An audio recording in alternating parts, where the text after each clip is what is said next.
So, hi everyone.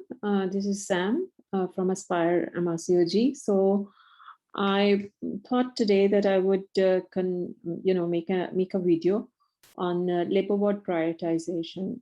Yesterday, actually, I discussed this with my friends in one of our little group, um, where they indicated that there were so many things that I talked with them, and they were quite surprised that they didn't know about those things. They were not aware of those things.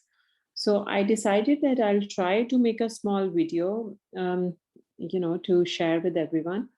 And even in future, if I get any chance, I could probably, discuss this further.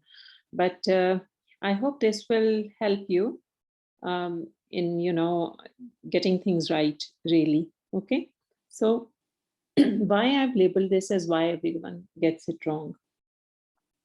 It's because when I see people looking at the labor ward boards in various books, what they tend to do is they look at the boards and they make their audios based on that board, that I will do this with this patient, I will do this with this patient, I will do this with this patient, and they just go on and they record their audio. I mean, they do record the management plan, which they think is suited to that patient, but they make those audios and they share in the groups for feedback. And I've not seen that anybody providing a feedback upon the major weakness in those audios. So what are the weaknesses? Let's discover, let's try to see what they are, okay? If I could say, first of all, of course, that this is a communication with colleague as well as a structured discussion. The person there who is marking you, they are either they're normally not there as a consultant because they want your decisions. They're saying that it's the labor ward coordinator there, and labor ward coordinator is a colleague. So what's most important here is that you go in there and you relax as you're entering in a labor ward as if it's your colleagues there. Okay, so what are you going to do? You're going to relax, smile, say hi, say hello. They'll probably say, just, how are you this morning? Or you can say that, okay? So just relax. First of all, give them the impression that you are here and it's your colleague in front of you, okay? Not like a scared, person who is worried that what's going to happen in this Viva. Rather than that, just a relaxed, confident doctor who is just meeting a colleague, okay? So, because this is how they will assess your communication with colleagues as well. This is how, this is an opportunity for them to assess it, okay? So now, you of course introduce yourself, and in agenda, of course, they will, the labor ward coordinator would herself say that, I hope you've seen the labor ward board. If you can speak before her, that's fine. Some people have got very nice, sentences ready with them, where they say that, hi, I'm on call for labor ward this morning, and I want to, I've got a good team with me, and I want to, do everything for the best patient care and safety and all that, lovely sentences, that's fine. But even if she asks you that, have you seen the labor ward board? You will say, yeah, I have. And let's talk about this. Let's make sure that we are deciding something that's safe for our patients. Let's not miss any important thing, or any sentence you can say. I'm not dictating anything. I'm just saying that, just make a rapport in first 30 or 40 seconds. Okay. And then you will quickly, it's not, of course, a social encounter. You will start. I've borrowed this labor ward board from the very popular Tony Hollingworth's book, okay? We've all read it and we've all got it. So this is a table labor word board from that book, just to go through this. And please, I don't mean that there might be whatever answers in the book. I've not really seen the answers in the book, okay? I'm just taking it as the exam should be approached, okay? So when you go to the labor board and you're seeing this board in front of you, please do not start talking. Do not, sorry, I don't mean to say do not start talking. I mean, do not start giving instructions or decisions or you know, your management. Do not start with that. Before planning any management, what's the step that you all of you, whoever I've heard, all of you are missing those steps. So what do we do in our normal clinical care of the patients? Don't we do information gathering before giving the management plan?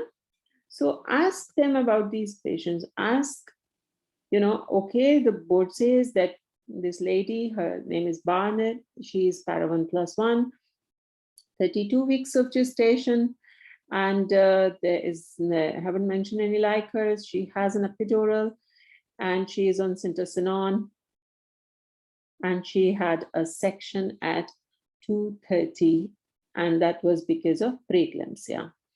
Her estimated blood loss was 800 ml, and baby is on SCBU. So what are you going to, so there's a midwife there, okay?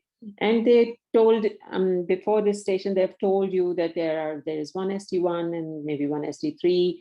I'm not going into those details because we're not, you will soon see what's the purpose of me talking here.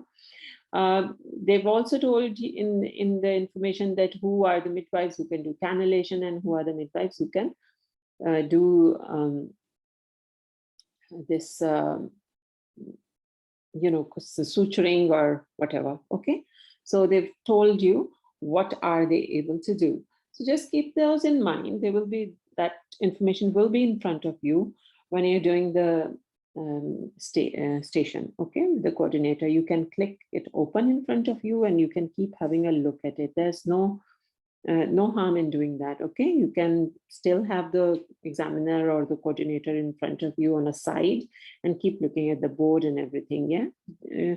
So what are you going to do? You are not going to start, you know, dealing with something like for her, doing anything for blood loss or anything. Just ask, how is this patient now, okay? How is this lady? She was still, she had a section at 2:30, which means that it's quite a few hours now. It's morning now. So it's almost like 6 hours or 5 hours and 30 minutes if it's 8 o'clock. Okay. So you're asking, how is the patient? What's her blood pressure? Because so her most important point was not just this 800 ml. That's not really the main problem. Was that she got delivered at 32 weeks because of this high, you know, high risk condition with preeclampsia. So, and they have not mentioned any blood pressure here. So I would ask them, what's the blood pressure now? What medication she's on? How is the control going on? So all the vital signs, is she conscious and all that, any, you know, any problems identified, is she bleeding heavy, or is it the bleeding normal? Is the uterus contracted? Was the urine intake, urine output and the fluid intake? And you know, you can ask that, was the pain, and is she eating? And you can ask if you know, you will not label her, if everything is fine, you will not label her as urgent then, okay?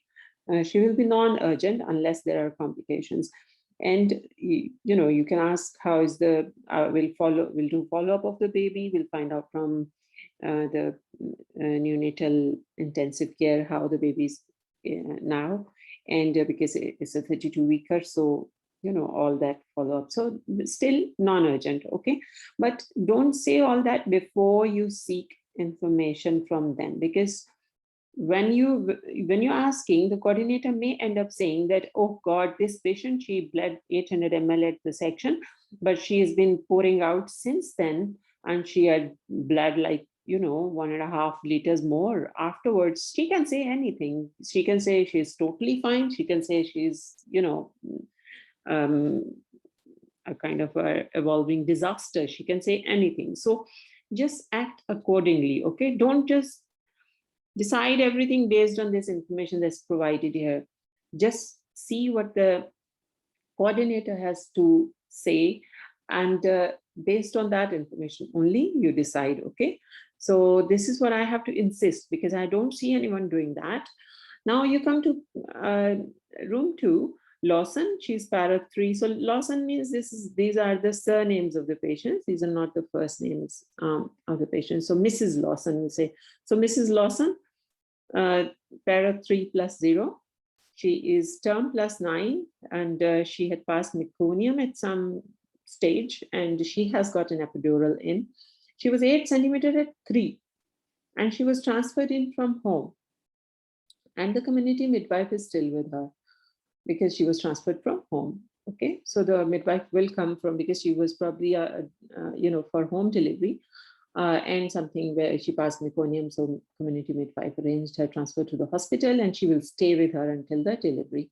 Now, what happens here is that since this was 3 a.m., don't think that this is obstructed labor, and don't make everything in your head before you start asking the questions, because as soon as you start saying that, oh, this seems like an obstructed labor, she might end up saying that she's delivered. There's no issue. She was sent to the postnatal ward. So she can say, the coordinator can say anything. Okay, so make your impressions after you hear from the coordinator, not from just this board. Okay, you will be surprised how much the information changes. So first you ask her if is it still the case? Is she not yet delivered, or however way you want to phrase it, and the midwife, the coordinator will say, yeah, she's not yet delivered. So you'll ask her, did she have an examination if she had an examination at 3, that means that she would be due for examination at 7 a.m. because we do examinations every 4 hours. So you would, and sometimes, when they are in nearing their full dilatation, then that can become 2 hours or less than that. Okay, so every 4 hours, based on even every 4 hours, she would be due for examination at 7, and the findings are not written here. So you can ask the midwife, maybe this is an omission and she already had an examination, and what were the findings. You will try to rule out any CTG concerns, any contractions, whether she's stopped contracting, what happened, why was she 8 centimeter and there is no progress, if there is no progress. Okay, but again, don't assume that there is no progress. So in case that this is still the case, then of course you can ask all about, all of us know that we'll be checking about the dilatation, descent, malposition, and all that, and we'll then decide about the urgency.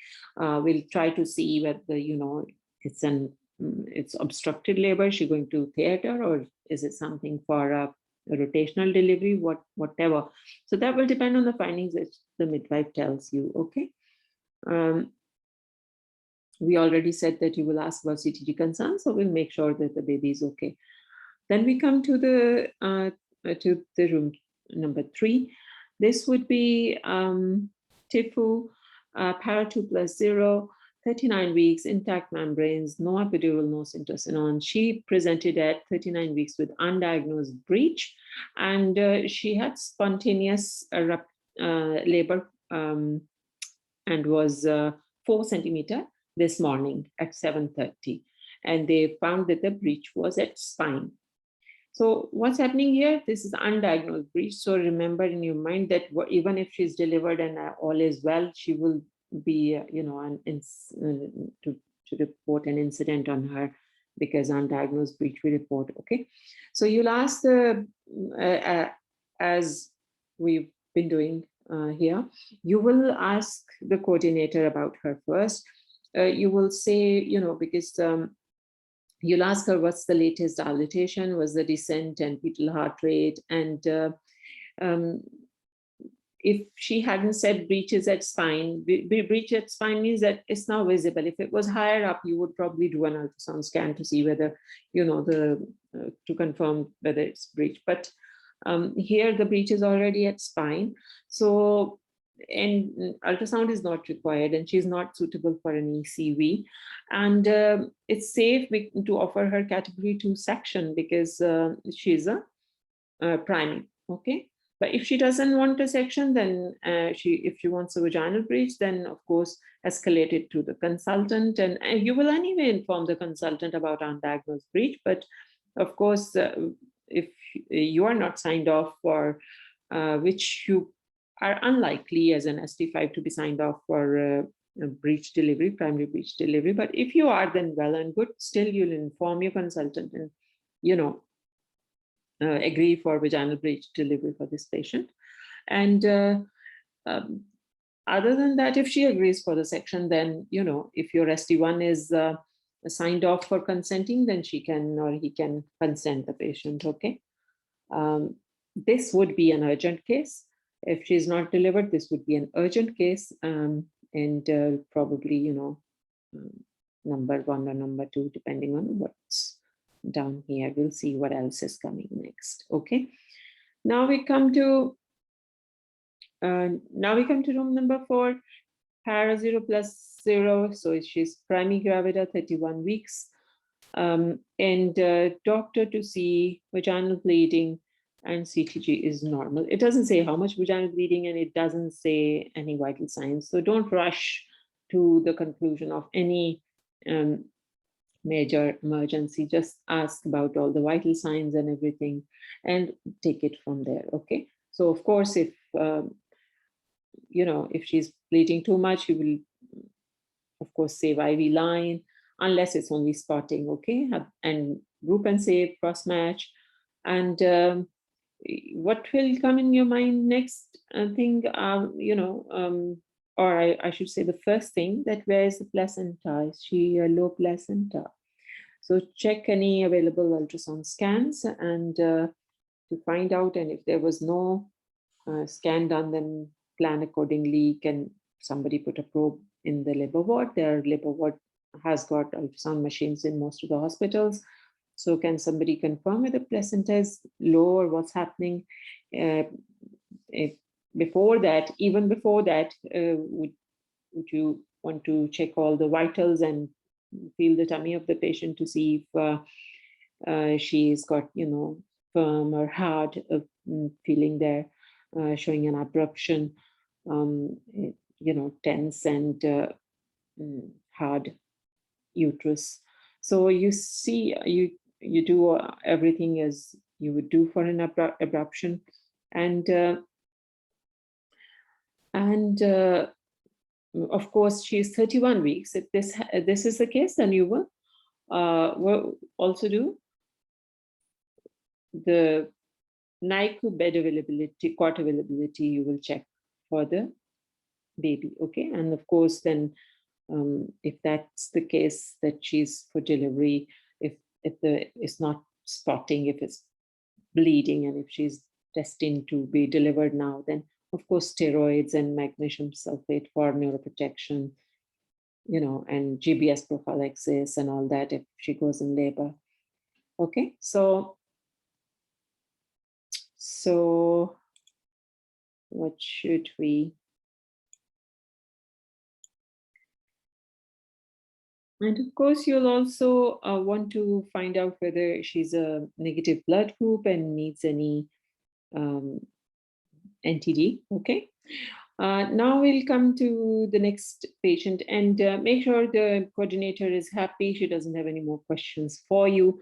Don't rush through any stations, okay? Don't rush through any stations. Just don't be too slow, but don't rush. If you feel that she wants to ask you some questions, then don't worry that you will not be able to finish the all the rooms, because if the coordinator wants to stop you at certain stations, then she knows that your marks are sitting there. Okay, she has her questions sitting there. So you will not be penalized if you were going at an adequate pace and you missed something because there was things to discuss in the stations before. Okay, so we come to room 5. Yeah, so room 5 again is a primary, 41 weeks, and she's past meconium, and she has a epidural, and she was fully at 6. Okay, she's not on any syntesonon, so she was fully at 6. What is happening here? Because she has a epidural, she's not 2 hours.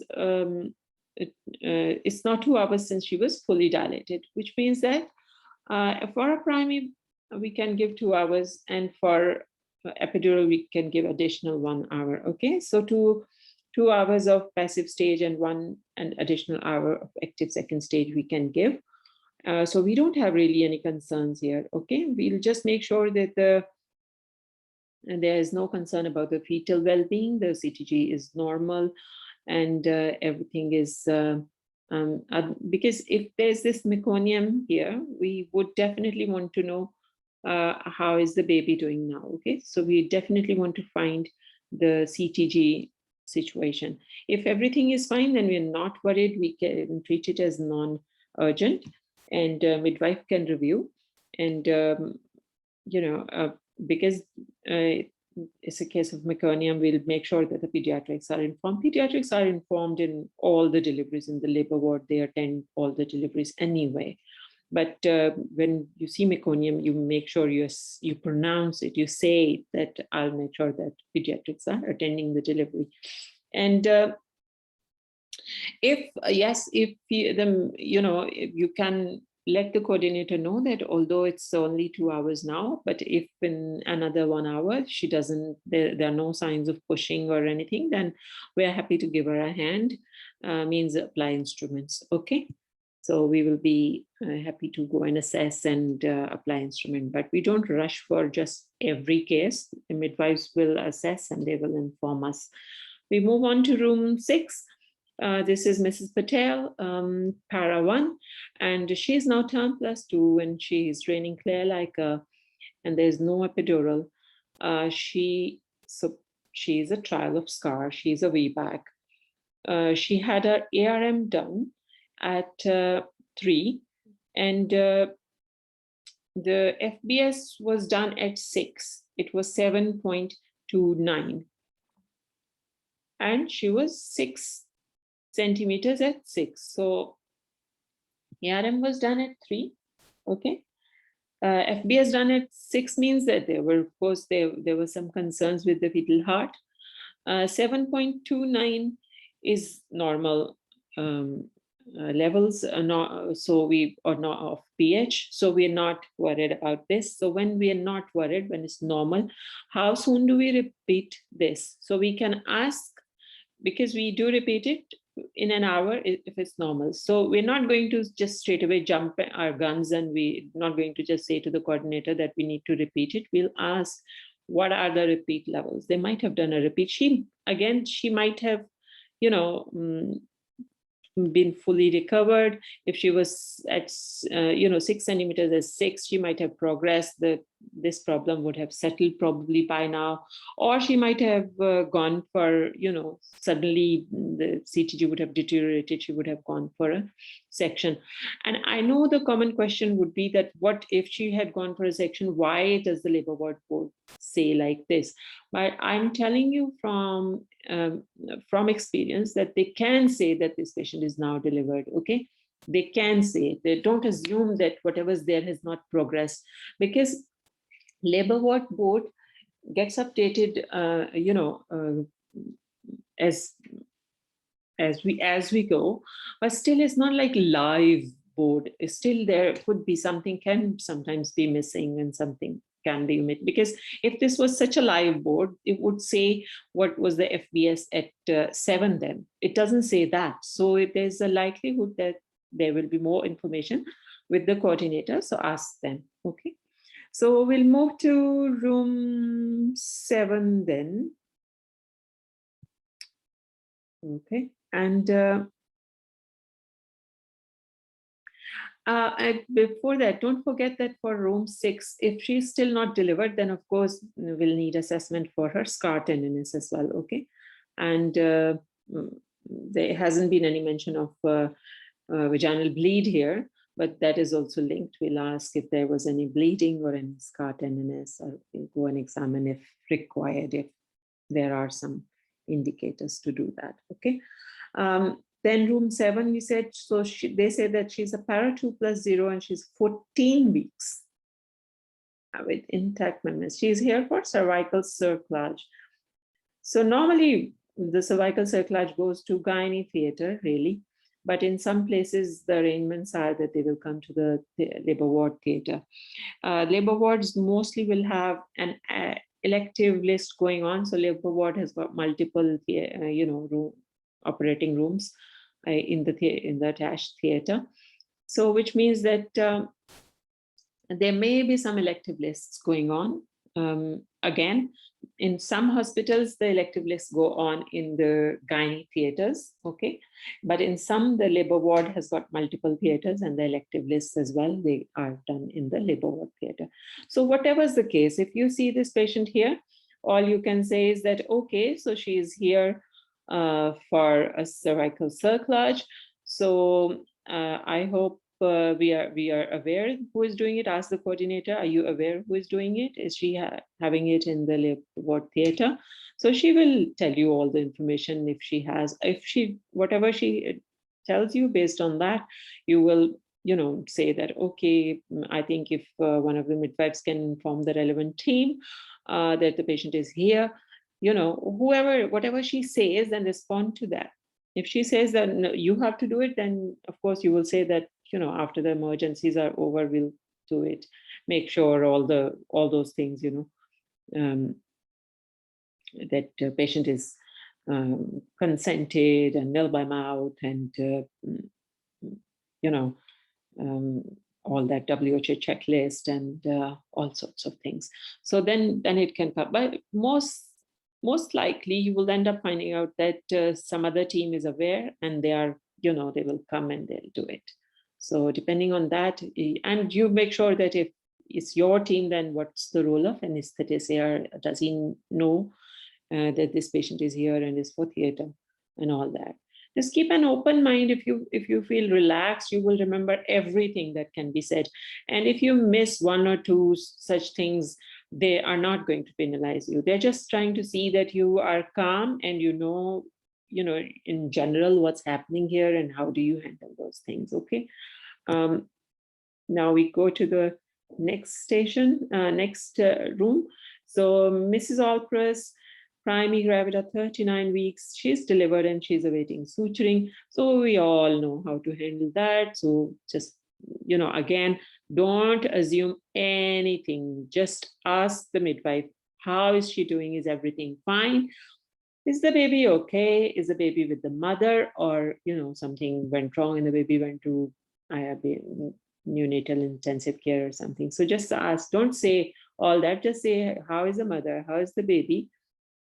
So is everything okay? How much was the estimated blood loss? And so everything was fine. Okay, good. Ask whether, because she's delivered and awaiting suture, was it an episiotomy that needs to be sutured? Because episiotomy is normally sutured by the midwives. So what is it? Is it a tear? What's the tear? What's the degree of the tear? And then ask why, the details of the delivery, that if there was any, was it a shoulder dystocia? Was it a big baby? And how, all that. Okay. So just make sure that you are satisfied that this patient is not bleeding too much and is not like a 3rd degree or 4th degree. If it is, then of course deal with it accordingly, because that will be dealt with in theater by a person who is signed off to suture 3rd degree and 4th degree tears. Okay, and we'll need an assessment and all that. Sometimes they've written that the patient has got 2nd degree tear, but when you start talking about second degree, they say, oh, actually, it's probably a third degree. So don't assume anything, say, ask, how is the patient doing? And then, base your questions on that, who has seen the, so the junior midwife, if she thinks that is a second degree tear, ask the labor ward coordinator, have you seen it as well? Do you think it's a second degree? And she will say, yes, I think it's a second degree, or she will say, no, I think it's a third degree tear. I think you should examine her and all that. Okay, so just accordingly you deal with that. Then you come to room 9, Mrs. Murphy, para 2 plus 0, term plus 6, with intact membranes. So she is a spontaneous labor. She was 3 centimeter at 6:50. Now 3 centimeters. She's para 2. That can be just a multi-para source. 6:50, 1.5 hours ago, she was noted to be here. Now your question would be that, is she still here? And is she in active labor, or was she sent home? This is our concern. Midwife will do assessment and she will decide whether she stays or she goes. Now coming to the next one, Mrs. Grant, para 0 plus 2, 32 weeks, intact membranes. She has twins and she's contracting. First is cephalic, second is breech, and this is an IVF pregnancy. Now, initial assessment, midwife can do. She's contracting, yeah. She's not bleeding. So I'd ask questions about, how she's doing and all that. If there's any bleeding, how's the CTG of the baby, and has she been examined by somebody? Is she contracting actually? How much are the contractions? 3 in 10, 2 in 10, or some irregular contractions. What's happening? So you will ask this, and you will ask if the baby's CTG is fine, and if required, if you think she is really contracting regularly, then what they do is, because she's a preterm labor, they will need to do a speculum examination first, because if they poke their fingers in there, then there's a risk of further triggering the labor. So they'll do a speculum examination to see whether the cervix seems to be dilated, and they will take it from there, whether she needs an examination, depending on how much she's contracting and all that, okay? So you will ask the coordinator, you can say that I would like to give her steroids, and she will say that, oh, she's been given steroids. She can say that. So you can either say, or you can ask that has somebody offered her steroids. So it's better to ask whether she has been offered steroids. They've been, was she given steroids? And then you you say that I will talk to the patient, and I'd like to explain to her that, if she goes into, if this labor continues really, then what's the status with her knowledge about vaginal delivery, because she's only 32 weeks. Mode of delivery would have been discussed at around 28 weeks, but still, you don't assume that it was discussed. Patients with twin pregnancies are normally very anxious whether they'll be okay with the vaginal delivery or not, okay? They will also ask that second twin is breech, wouldn't it be unsafe? So you have to satisfy all those questions. And of course, you will also try to, if everything else is fine, inform your consultant and discuss, starting her on nifedipine, just, Photolysis, because now the latest guidance is that you should delay the labor as much as possible if the membranes are intact and she's not bleeding and there are no other concerns, and the babies are not having, there is no concerns about the CTG of the baby, okay?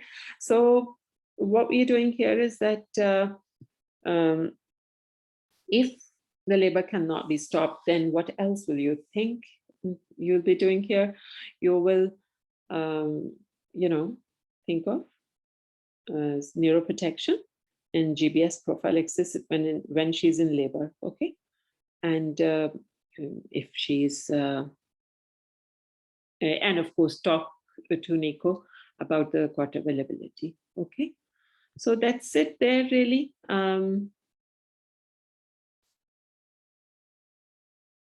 So what are the common mistakes that everyone seems to be doing? They're not imagining a real life labor ward. They're not imagining that they're on call and they are just going and they start saying, this is what I will do, this is what I will do, this is what I will do. You need to ask before you say anything, before you give any decision. They are giving decisions before information gathering. Okay, so these are the common mistakes. So they have their own agenda in their mind that if I see 1.6 liters loss, I'm going to start 1, 2, 3, 4, 5, 6, 7, 8, 9, 10, how I deal with the, BPH and all that, rather than asking that, whether patient is stable or not by now. And, or if they see, a preterm, what are they going to do? So they have got their agendas in their mind, all the candidates, and this is why they are getting things wrong, because the examiner, who is the labor ward coordinator, they will actually be a consultant. They will probably not be in true life. They will be the examiners, isn't it? So they will be actually a consultant posing as a labor ward coordinator. So they will be really disappointed that this is how you approach the station. You're not asking anything. You're not oriented to a life in the labor ward, really. Okay, and you're rushing to finish the station. So don't do that. Just relax. They're your colleagues. You are in labor ward. Just try to think that for a minute. You are in labor ward and she's a colleague. Okay, so I hope this was helpful. I'll try to improve it next time. I'm not adept to making these kind of videos, but I'm hoping that I could probably every other week, maybe, in every 2 weeks, I should try to make one. That's my hope. Okay. So you all take care. Join our group, MRCOG, AspireMRCOG. Okay. And I've got this email address as well, aspire.mrcog@gmail.com. Please email me or send me a message on Telegram. Telegram is better. I can reply there and then. Okay.